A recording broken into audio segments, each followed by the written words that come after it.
Hey there, and welcome. Today, we're going to dive into a skill that can literally make or break your legal research, choosing the right keywords. If you get this part right, you're going to save yourself hours of frustration and find exactly what you need. So let's get into it. You know the feeling, right? We've all been there. You have this fantastic research topic, you open up a database, and you just stare at that blinking cursor in the search box. Total researcher's block. And wow, is it frustrating.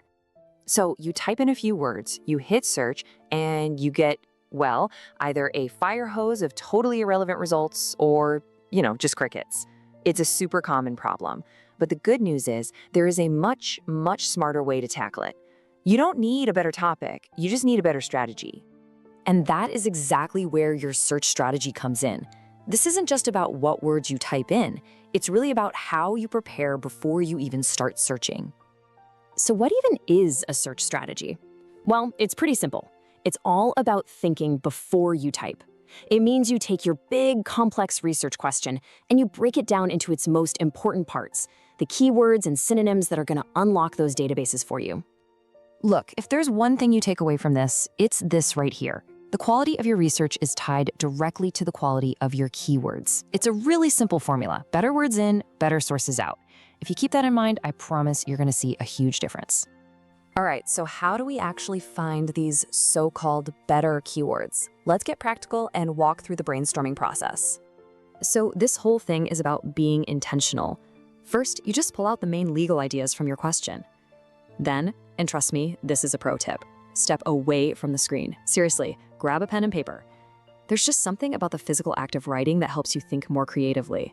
It sparks connections you'd probably miss just typing. Once you have a list, you start adding broader terms, narrower terms, and of course, the easy stuff like singular and plural versions of your words.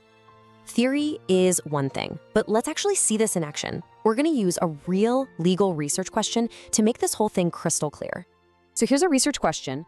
Does the Nacederis fiction allow an unborn child to inherit property?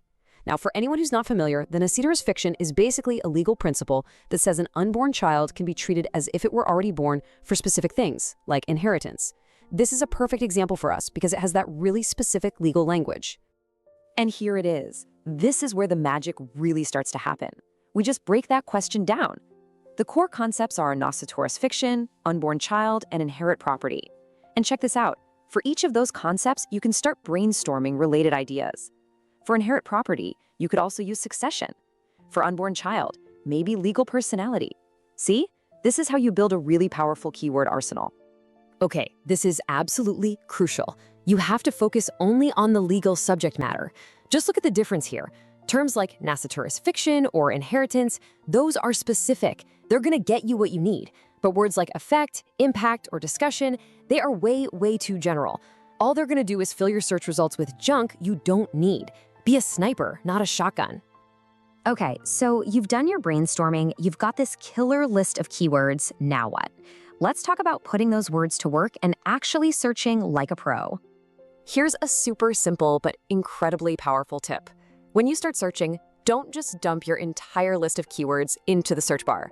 Just start by combining 2 to 4 of your absolute strongest keywords. That's the sweet spot. It keeps you from being too broad, but also not so narrow that you get 0 results. And by the way, this combination of keywords has a name. It's called a search string. You can think of it like a secret code you're feeding the search engine to unlock the exact information you're looking for. For instance, a great first search string could be this one. What's really cool here are the details. Those quotation marks around Nacederis fiction tell the database to search for that exact phrase. And the word "and," that's a special command telling the search engine that both of these ideas must be in the results.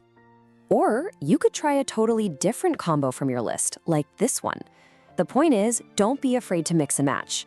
Trying out different combinations of your best keywords is exactly how you're going to uncover those hidden gems that other people might have missed. So now you have these powerful search strengths, but where should you actually use them? Well, if you want to be really thorough, you've got to cast a wide net.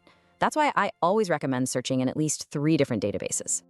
Right, because every database has its own unique set of sources, so try your search strings in a specific legal journal database like Sabinet, a big legal platform like Lexis+, but don't forget about multidisciplinary databases too.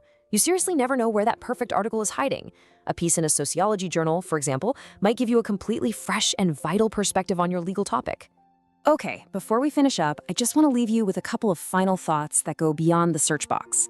Because being a great researcher isn't just about your technique, it's also about taking care of your number one research tool, your brain.